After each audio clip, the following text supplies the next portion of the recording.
గురువు కోసం అన్వేషిస్తున్నావా? ఈ సృష్టంతా గురువుతో సమానమే. నాకు 24 మంది గురువులున్నారు. 24 మంది గురువులా?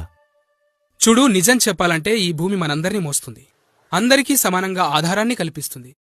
అందరినీ సమానంగా స్వీకరించాలన్నది నేను ఈ భూమి నుండే నేర్చుకున్నాను. వాయువు నా 2వ గురువు.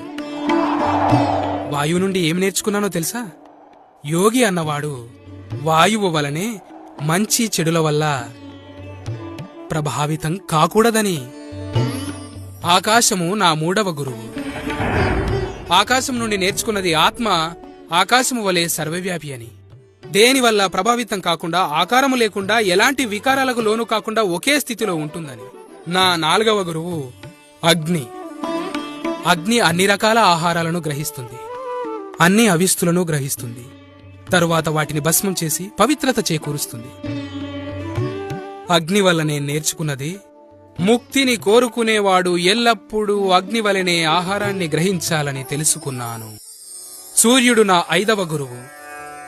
ఏ విధంగా సూర్యుని ప్రతిబింబము విభిన్న పాత్రలలోని జలాలలో విభిన్న రూపాల్లో అగుపిస్తుందో, అదేవిధంగా ఈ సృష్టి అంతా కేవలం ఆ ఒక్క ఆత్మ యొక్క ప్రతిబింబమే.